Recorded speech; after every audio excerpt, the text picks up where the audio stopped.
자, 오늘은 2017년 우리 추수감사절 예배이면서 또 저희가 이웃을 함께 초청하는 그런 뉴욕 선데이로도 함께 오늘 맞이했습니다.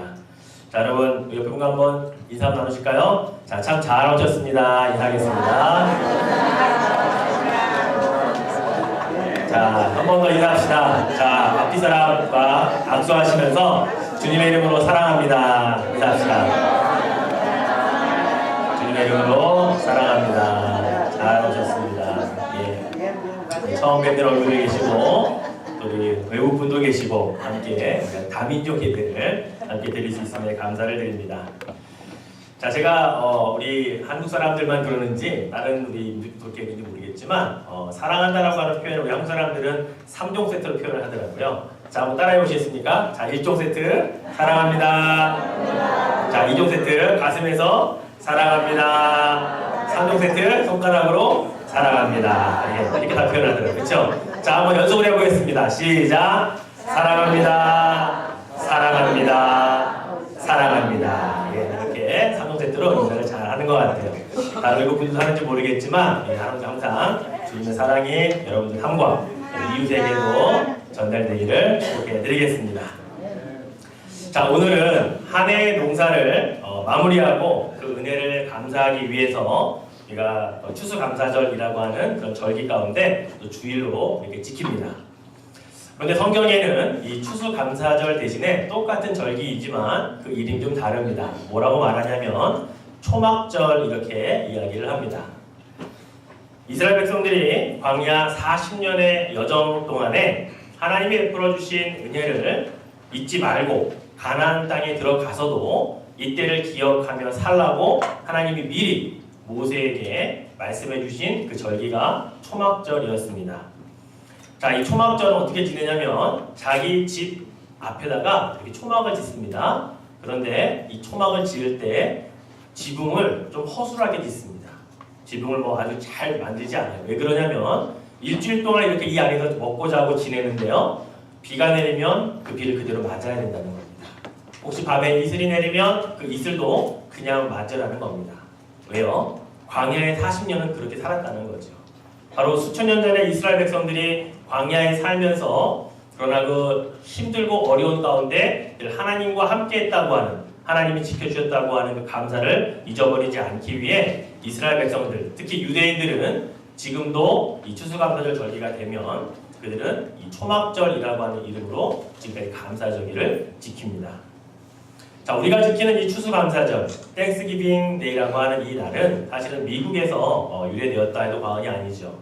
우리가 잘 알고 있는 미국의 선조들, 필그림 파더스가 이 땅에 와서 1년이라고 하는 시간을 보낸 다음에 그들이 하나님 앞에 감사의 예배를 드렸습니다.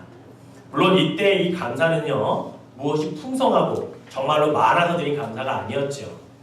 메이플라워를 타고 그들이 신대륙을 오면서 절반 이상이 죽었습니다. 그리고 그 영토에서 그 땅에서 1년간을 살면서 풍토병과 여러 가지 질병으로 또 많이 죽었어요. 그러니 사람들은 죽어나가지요. 아직도 질병에 걸려서 고생하고 있지요. 씨를 심었지만 그 씨가 이 농토에서 신대륙에 잘 자라는지도 모르고 일단 심었고, 물론 인디안들 도움을 받았다고 하지만 그러나 많이 풍성해서 드린 감사절은 아니었다는 겁니다.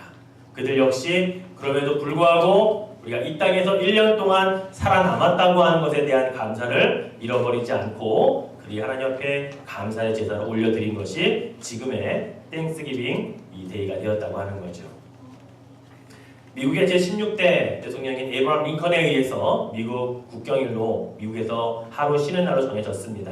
그래서 매월 11월 네 번째 주 목요일을 우리가 땡스기빙 데이로 정하고 지금까지 우리가 지켜오고 있습니다.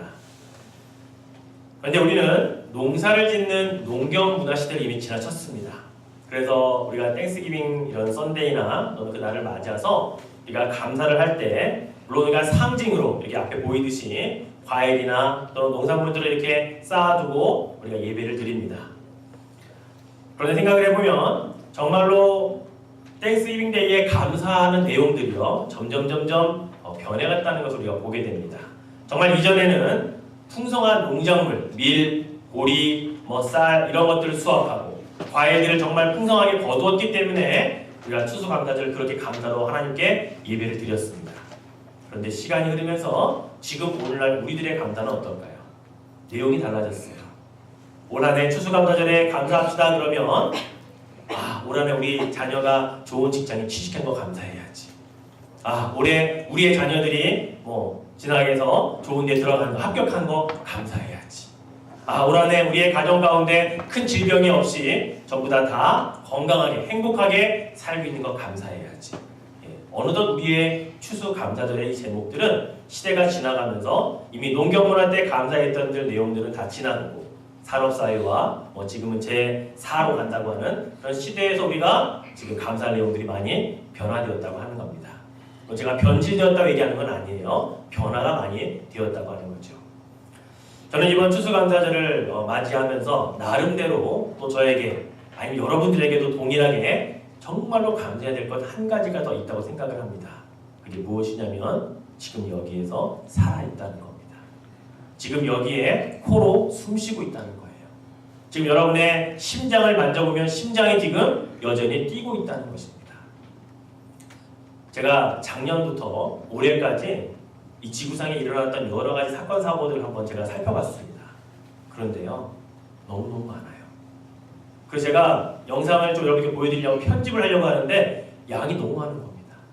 이 땅에 수없이 많은 사건과 사고들을 통해 사람들이 죽어나갔습니다. 너무나 많은 사람들이 고통하며 신음하며 살고 있더라고요.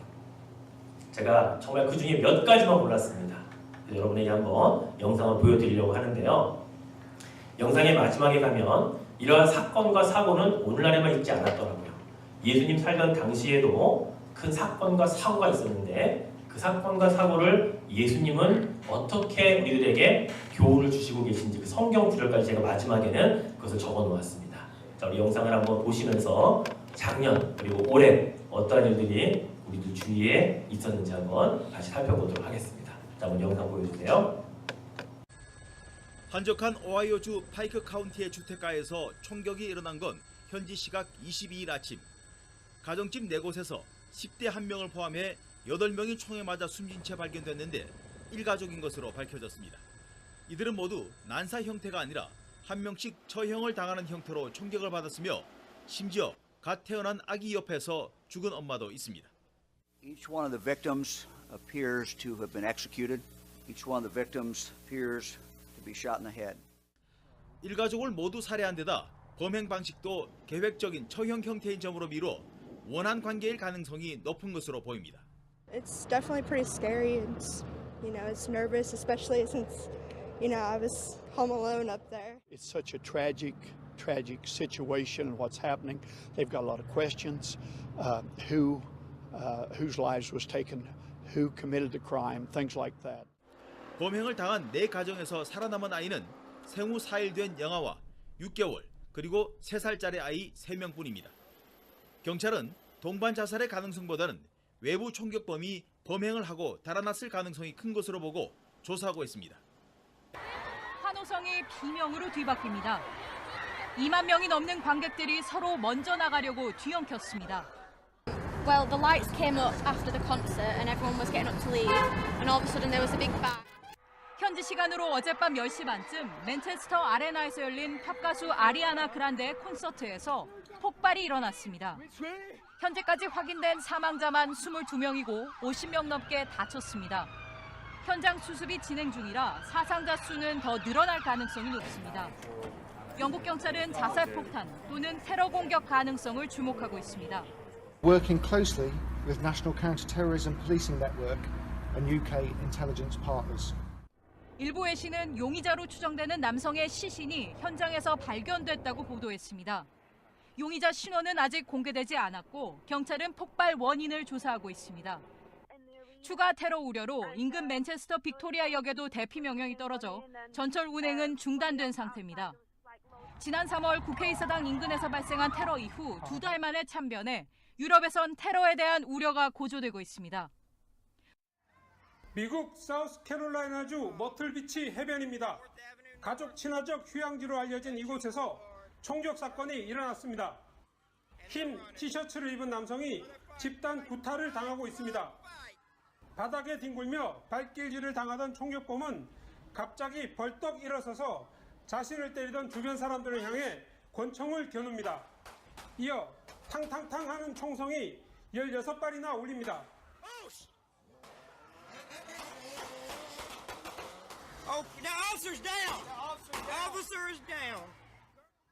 놀라 흩어지는 군중 속에서 비명도 들립니다. 페이스북으로 생중계된 이 영상은 총격 장면과 사건 현장의 음성을 고스란히 담았습니다. 총격범은 주차장에 있던 흰색 세단 승용차를 강탈해 달아나려다 얼마 못 가 경찰에 붙잡혔습니다. 일요일 한밤중에 일어난 총격 사건으로 6명이 다쳤습니다. 영상은 총격 현장인 해안도로 건너편 한 호텔에서 촬영됐습니다. 페이스북 영상은 수백만 명의 조회수를 기록했습니다.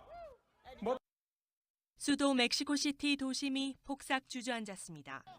성한 건물 하나 찾아볼 수 없습니다.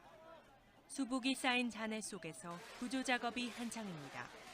Trapeador y los tubos acá no hemos podido sacar al primero porque esto está colapsado de manera que quedaron las traves y las losas conjuntamente pegadas.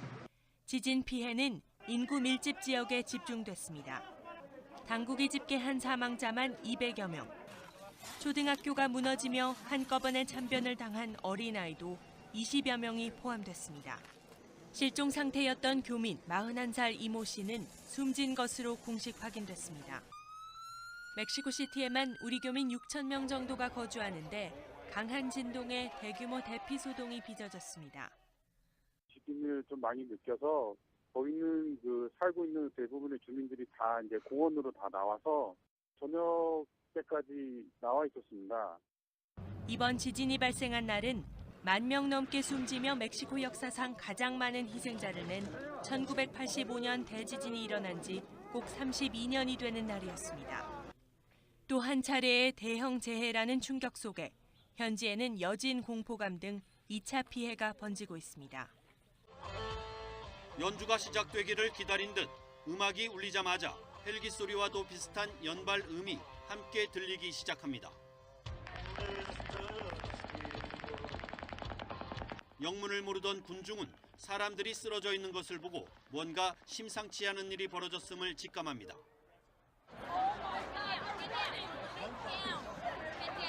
사람들이 몸을 피하기 시작할 무렵 무시무시한 기관총 소리가 또다시 공연장 일대를 흔들어대고 공포와 혼란은 극에 달합니다.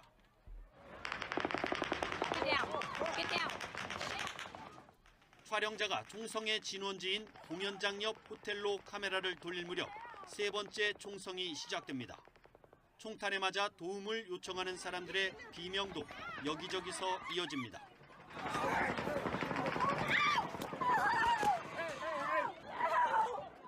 침착하게 대피하자는 동료가 나오지만 이미 수백 명이 쓰러진 뒤였습니다.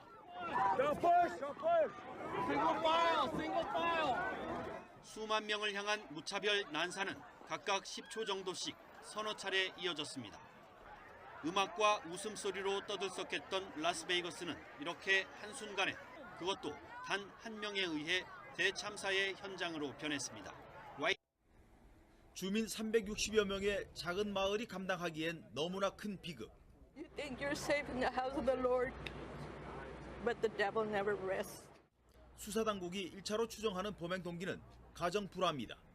범인 켈리가 특히 처가와 불화가 큰 것으로 전해졌는데 실제로 장모에게 여러 차례 협박 메시지를 보낸 것으로 드러났습니다. I can tell you that there was a domestic situation going on within this family. The suspect's mother-in-law attended this church. We know that he had made threatening texts from him. 켈리는 2014년 결혼식을 올린 것으로 나왔는데 이전에 이혼 경력도 있는 것으로 전해졌습니다. 미 공군 복무 중이던 2012년엔 아내와 아이를 폭행한 혐의로 군사재판에 회부돼 2년 뒤 불명예 제대를 했습니다. 주민 2명이 추격하자 시속 150km의 속도로 10분 넘게 달아나다 결국 멈춰섰는데 차량 안에서 숨진 채 발견됐습니다.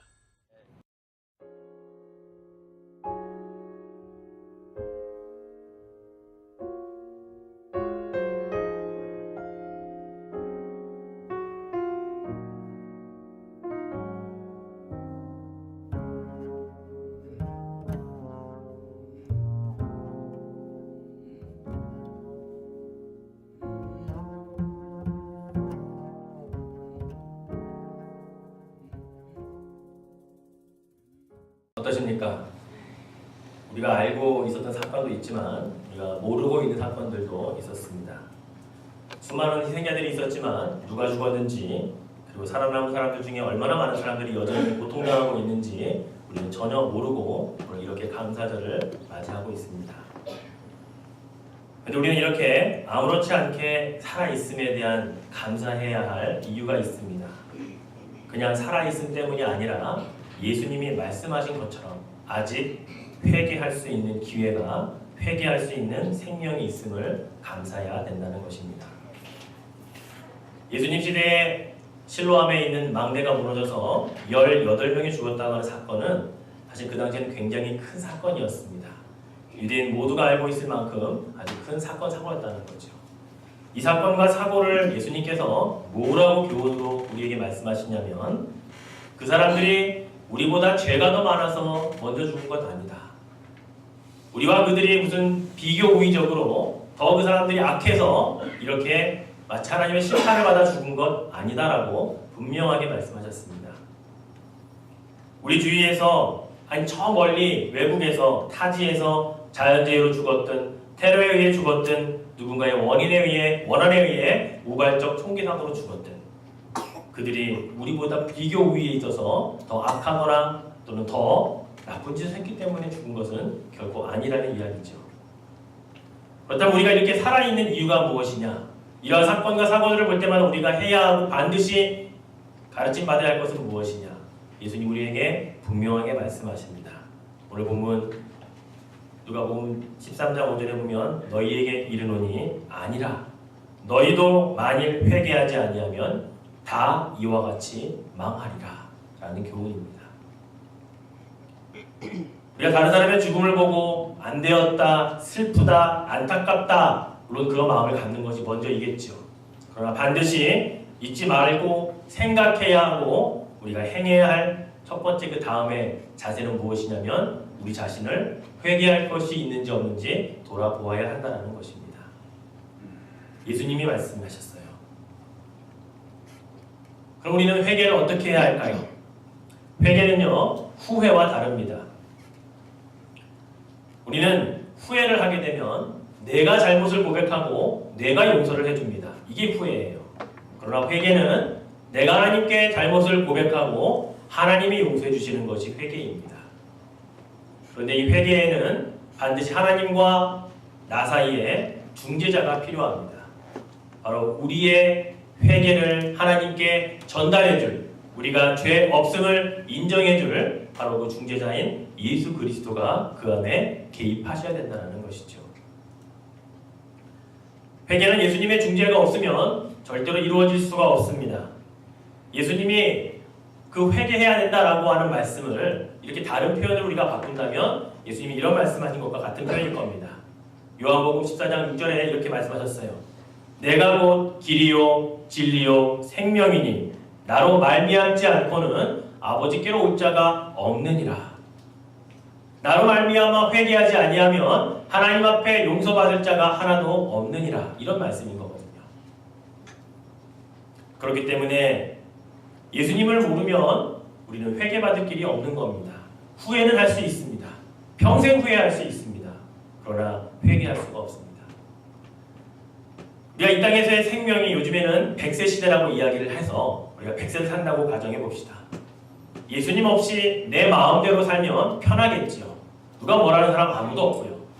양심의 가책 조금 느껴도 그냥 무시하고 내 인생 편한 대로 살면 됩니다. 그러나 여러분 인생 100을 살아도 영원히 산다는 것에 비하면 하나의 점찍기에도 불과한 것 아니겠습니까? 우리는 이 땅에 살아가는 100년이라고 하는 그 점 하나 찍기 위해 살고 있는 존재가 아닌 것을 우리는 알아야 합니다. 하나님 우리를 이 땅에 창조하실 때에 이 땅에서의 그런 짧은 인생을 우리에게 허락하신 이유는 그보다 더 긴 영원을 어떻게 살 것인가를 이때 우리에게 잘 준비하라고 주신 시간들이기 때문인 거죠. 바로 이 시대에 우리가 예수를 모르면 우리는 점 하나 찍으려고 아둥바둥 살고 내 멋대로 살다가 긴 선과 같은 끝이 없는 선과 같은 영혼을 잃어버리는 그런 존재로 살 수밖에 없다는 것을 알아야 합니다. 우리는 예수를 알고 산다는 것, 반드시 이 땅에 살면서 꼭 그 존재를 알고 믿어야 한다는 사실, 바로 예수 그리스도를 이렇게 우리는 믿고 살아가야 하는 존재들이라는 겁니다. 그분이 이 땅에 왜 인간의 모습을 하고 오셨을까요? 요한복음 3장 16절과 17절 말씀을 보면 그 이유를 이렇게 설명을 해주시고 있습니다. 자, 우리 한 목소리로 같이 한번 16절, 17절 말씀 읽어보겠습니다. 하나님이 세상을 이처럼 사랑하사 독생자를 주셨으니 이는 그를 믿는 자마다 멸망하지 않고 영생을 얻게 하려 하심이라. 하나님이 그 아들을 세상에 보내신 것은 세상을 심판하려 하심이 아니요 그로 말미암아 세상이 구원을 받게 하려 하심이라. 아멘. 예수님이 이 땅에 인간의 모습을 하고 오신 분명한 이유는 세상을 구원하기 위함이라고 말씀하십니다.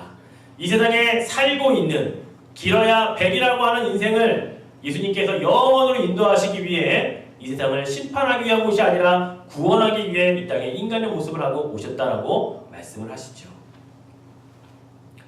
제가 대학 다닐 때 가장 친하게 지내던 단짝 친구가 하나 있었습니다. 이제 그 친구는 교회를 다니지는 않았어요.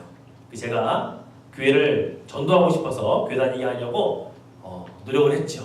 그리고 기도도 많이 했습니다. 그런데 너무 가까운 친구라 혹 교회 가자는 말에 제가 거절을 당할까봐 망설였습니다. 혹 교회 가자고 얘기했다가 나는 교회 싫어, 넌 하나님 안 믿을래? 라고 그렇게 말할까봐 그것이 두려워서 더 기도하자 그러면서 3년이라는 시간을 그냥 흘려보냈어요. 그러다 정말로 마음 먹고 이렇게 전도 초춘형치 하는 날인 그 전주일에 그 친구에 가서 말을 하려고 딱 제가 꺼내려고 하는데 그 친구 바로 옆에 있던 또 다른 친구가 전도를 하는 겁니다. 자기 교회 가자고. 그러니까 그 제 친구가 그래 그러더니 그 교회 가는 겁니다. 그래서 제가 정말 열심히 기도했는데 빼앗겼어요. 그 친구 다른 교회로. 자, 그 친구가 교회를 다니기 시작하면서 한 3주 4주 지났습니다. 그리고 나서 주일날 교회를 갔다가 월요일날 와서 저를 만나면 어느 날 이런 이야기를 하는 겁니다. 야 한준아, 내가 예수님을 믿었는데 예수님이 왜 이 땅에 사람의 모습을 하고 왔는지 이제 알았어. 이렇게 얘기하는 겁니다. 저는 제가 알고 있는 많은 이야기가 있으니까 성경의 구절도 있고요. 뻔한 얘기를 할 줄 알았어요. 그렇지만 이제 새 친구고 새 신자니까 제가 잘 들어주려고 그래 얘기해봐 그랬죠. 근데 그 친구가 이런 얘기를 하는 겁니다. 주제는 개미와 물 웅덩이였어요. 하루는 자기가 이렇게 걸어가고 있는데 개미 한 마리가 큰 물 웅덩이 앞에서 건너가지 못하고 이리저리 왔다 갔다 하고 있더라는 겁니다. 그래서 그 친구가 개미가 불쌍해서 손으로 집어서 물 웅덩이를 이렇게 건너주었대요. 그랬더니 그 개미가 막 빨리 가더니 그 땅속 개미집으로 쑥 들어가더랍니다. 그리고 나서 이 친구가 어떤 생각을 했냐면 그 개미가 그 땅속 자기 집에 가서 뭐라고 얘기할까 생각을 한 겁니다. 친구를 만나면 야 내가 날았다? 내가 물을 날아서 건넜다? 지 부모님에게 가서 이야기하기를 어머니 아버지 저를 누군가가 쑥 들어서 날려줬어요 라고 말할 거 아니게 하는 거죠. 그러면 그 부모님이나 친구들은 굴밥을 주든가 무슨 소리 하는 거야 개미가 어떻게 날아? 라고 믿지 않겠죠. 그러면서 그 친구가 무슨 생각을 했냐면 내가 만약에 개미를 변해서 그 친구 옆에 간다면 내가 이야기를 해준다면 그 가족이나 그 개미들이 믿지 않을까 이런 생각을 했다는 겁니다. 그래서 예수님이 우리에게 이해시켜 주시려고 이 땅에 인간의 모습을 하고 왔다는 거예요.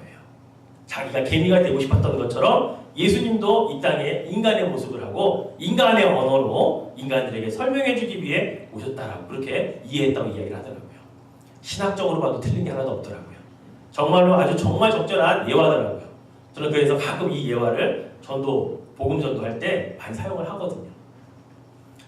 예수님이 이 땅에 정말로 오셔서 우리와 같은 똑같은 인간의 몸을 입으시고 그리고 우리 인간의 언어로 말씀을 하신 것을 누군가는 기록했고 그것을 성경이라고 하는 이름으로 수천 년 동안 이어지고 있는 이유 바로 우리에게 심판하러 오신 분이 아니라 구원하러 오셨고 영생을 주기 오셨다라고 하는 것을 전해주기 위함이라는 사실입니다.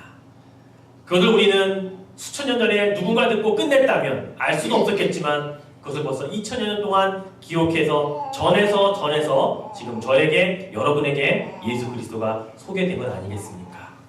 바로 그 예수님을 우리는 믿고 우리는 영생을 받은 자로 오늘 이 자리에 있다는 사실을 여러분 감사하시기를 바랍니다. 사랑하는 성도 여러분, 오늘 우리가 이 자리에 함께 예배를 드리면서 우리가 예수님께서 말씀하신 것처럼 이 땅에 수없이 많은 사건과 사고가 계속해서 일어날 터인데 그것들을 보면서 우리 마음에 안 됐다, 큰일 났다, 조심해야겠다, 이것이 우리의 생각할 바가 아니라 우리에게는 반드시 그런 것들을 보면서 회개하지 아니하면 다 망하겠다라고 하는 주님의 그 가르침을 기억해야 된다는 겁니다. 우리가 그 자리에 있지 않다는 것이 운이 좋았다라고 말할 수 없습니다. 우리의 인생이 운에 맡겨 사는 자들이 아니잖아요. 바로 우리는 예수 그리스도 앞에 그런 사건과 사고들을 보면서 나의 오늘 회개할 것은 없는지, 후회할 것이 아니라 회개할 것들을 하나님 앞에 곰곰이 기도함으로 나아가는 그러한 모습이 우리에게 필요하다는 겁니다. 바로 그 회개를 위해 예수님이 필요하고, 그래서 예수를 알아야 하고 예수를 믿어야 한다는 것을 또 우리는 기억해봐야 된다는 것이죠. 오늘 예수님께서 본문 18절 말씀에 이렇게 말씀하십니다.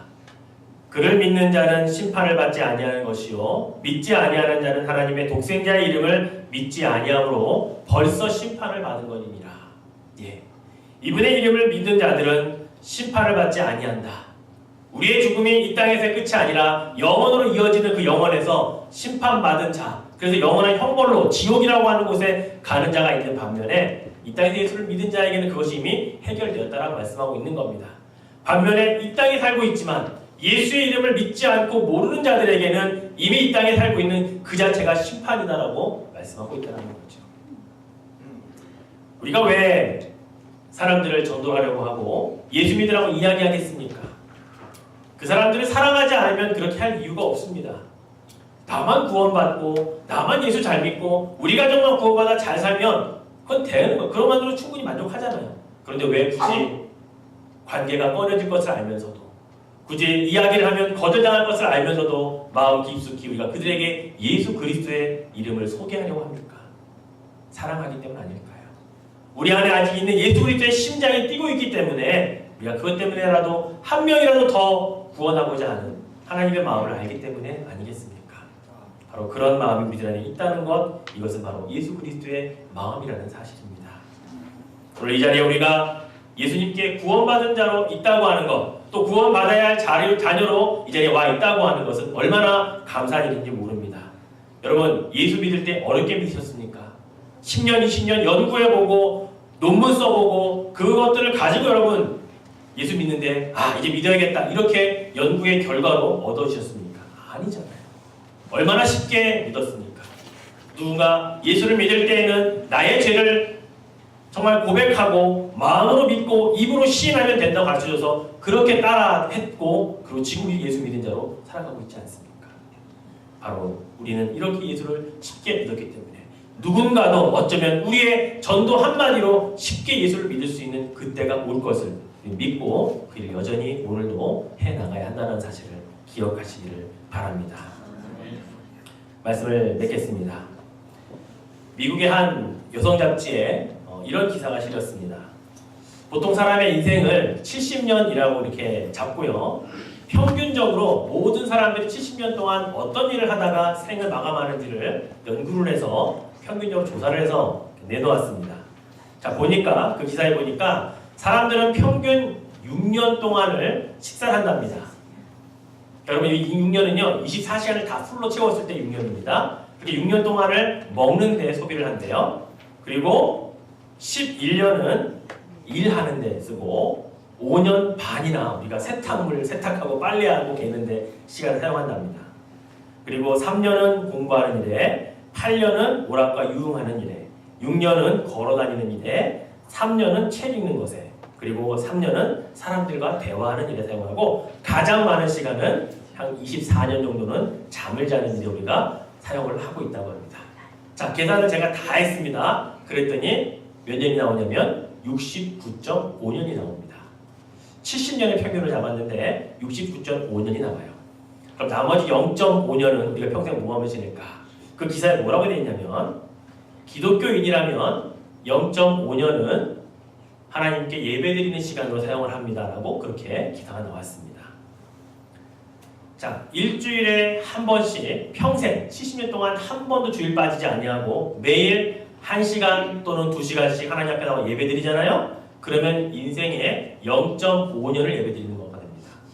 70년 인생 중에 0.7%라는 거죠.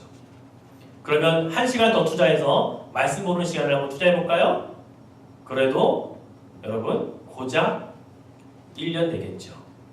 또 1시간 더 투자해서 교회 와서 봉사한다고 해봅시다. 1.5년 될 겁니다. 아무리 많이 더해도 평생 우리가 70년 동안 하나님 앞에 주일날 예배드리고 주일날 우리가 찬양하고 예배하고 뭐 기도하고 말씀 읽고 봉사하고 하는 걸 다 따져도 인생의 3%가 채 되지 않는 시간이라는 거죠. 근데 이것도 우리는 지키기 힘들어하지 않습니까? 이것도 차마 못하고 있지 않습니까? 그런데 우리는 인생의 3% 제대로 투자하지 않으면서 하나님께 바라는 거 얼마나 많아요. 복 주십시오. 우리 자녀 잘 되게 해주십시오. 우리 가정 행복하게 해주십시오. 건강하게 해주십시오. 사업 잘 되게 해주십시오. 장가 시집 잘 가게 해주십시오. 얼마나 많은 걸 요구합니까? 이런 수지 맞는 장사가 어디 있어요? 내가 가진 것에 3%를 투자하고 엄청난 것을 요구하고 그걸 기대하고 실제로 받아 누리고 있지 않습니까? 그래서 저는 예수 믿는 장사가 예수 믿는 것이 수지 맞는 장사라고 생각합니다. 예수 믿는 것이 현명하고 똑똑한 사람이라고 생각을 합니다. 저도 머리 나쁘지 않습니다. 저도 머리 좋다고 생각하거든요. 스스로는. 예수 믿는 거 저는 현명한 선택이라고 생각을 해요. 여러분도 그렇지 않습니까? 예수 믿어 손해보신 분, 손들어보고 싶지 않으면 손들어보신 분 있습니까? 그건 여러분 투자를 계산을 잘못한 거죠. 평생 70년을 살아도 3%도 채 안 되는 시간을 투자해놓고 이렇게 많은 걸 받아 누렸는데 잘못 믿어 손해봤다라고 말할 수 있는 건 계산을 잘못한 것밖에 안 나온다는 거죠. 사랑하는 성도 여러분, 인생에서 예수 믿는 것보다 현명한 선택은 없습니다. 이것을 믿고 우리는 지금 살고 있는 자들이고요. 우리는 그것을 실제로 누리며 살아가고 있는 자들입니다. 그래서 오늘 예수님 믿고 산다는 것, 우리 인생의 가장 현명한 선택이었고 최고의 선택이었다는 사실을 우리는 믿고 감사하며 오늘 하루를 시작해야 될 것입니다. 2017년 우리에게 주어진 이 추수감사절, 제가 영상으로도 보여드렸듯이 정말로 내가 살아 숨쉬고 있는 것, 내가 지금 이 땅에서 호흡할 수 있는 또 심장이 뛰고 있다는 것, 이것이 얼마나 감사한 일인지 바로 이러한 감사를 가지고 이제는 나뿐만이 아니라 내 주위에 아직 이것을 모르는 그분들의 예수를 소개하고 예수님과 함께 그들과 걸어갈 수 있는 복된 인생이 저 여러분의 삶이 되실 수 있기를 주님의 이름으로 축원해 드리겠습니다. 함께 기도하죠. 하나님께 감사의 기도를 올려드립시다. 하나님, 지금 제가 숨쉬고 있는 것 감사합니다. 제가 지금 이 자리에 와서 하나님께 예배하고 있는 것 감사합니다. 하나님, 이 감사가 날마다 잊어버리지 않게 도와주십시오. 날마다 하나님을 향한 이 감사가 끊어지지 않게 도와주십시오. 예수 믿는 것 얼마나 수지 맞는 것인지 모릅니다.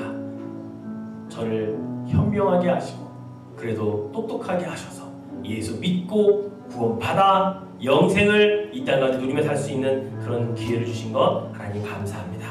하나님께 감사기를 올려드리겠습니다. 하나님 아버지 감사합니다. 오늘 2017년 추수감사절을 우리가 맞이하여서 이 땅 가운데 수없이 많은 사건과 사고들이 있었음을, 우리 주위에 수없이 많은 사망자들과 고통에 시달리는 자들이 있었음을 다시 한번 깨닫습니다. 그럼에도 불구하고 우리는 이 자리에 있습니다. 숨질 수 있습니다. 우리의 심장이 뛰고 있습니다. 하나님 앞에 예배할 수 있으면 얼마나 감사한지 모릅니다.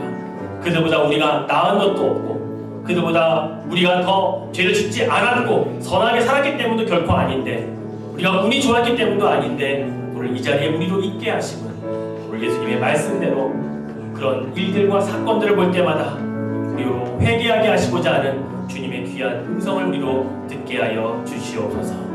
하나님, 그리고 이 자리에 살고 있다는 것 자체로 만족하는 것에 그치지 말게 하시고 이제는 우리 주위에 죽어가는 영혼들을 향해 우리의 입술을 열어 그들에게도 예수 믿는 것이 정말 인생의 최고의 선택이며 최고의 현명한 일인 것을 그들로 알게 하여 주옵소서. 주님께 드리는 시간이 인생에 그렇게 많지 않은데 그런 작은 것을 드리고서도 얼마나 많은 것을 받아 누리는지 감사할 뿐입니다. 감사가 끊어지지 않게 하여 주옵소서. 오늘의 살아있음도 이 자리에 있음도 그리고 늘 주님 앞에 또한 살아갈 것도 늘 감사로 주님 앞에 인색하지 아니하고 억지로 하지 아니하고 늘 감사로 살아가게 도와주시옵소서. 사랑의 예수님, 오늘 우리를 통해 감사의 제목들이 이렇게 많다는 것을 깨달아 알게 하셔서 감사합니다. 어쩌면 우리도 그 사건과 사고의 현장에 있었을지도 모르는데 그러나 그곳에 있지 아니하고 이렇게 이 자리에 있게 하신 것은 전적으로 하나님의 은혜입니다. 그들보다 우리가 선해서도 아니고 죄를 덜 지어서도 아니고 운이 좋아서도 아닙니다. 그런 사건과 사고들을 볼 때마다 우리도 회개하고자 명령하시는 주님의 그러한 귀한 음성을 듣게 하여 주시옵소서. 그래서 하루하루 살아있다는 것이 얼마나 감사하고 얼마나 우리에게 큰 기쁨이 되는지를 주님 앞에 날마다 고백하며 나아가는 우리 모두가 되게 하여 주옵소서. 참으로 인생에 70을 살아도 아주 작은 부분만을 드리면서도 우리는 얼마나 많은 것을 요구하고 또 얼마나 많은 것들을 상상 이상으로 받아 누리며 살아가고 있습니까? 주님, 이 작은 것들을 우리 주님 앞에 드리기에도 참으로 부족한 우리들, 그러한 작은 것일지라도 감사와 억지로나 인색함이 아니라 기쁨과 감사로 드리는 우리의 삶이 되게 하여 주시옵소서. 주님 모든 것 감사드리며 예수님의 이름으로 기도드립니다. 아멘.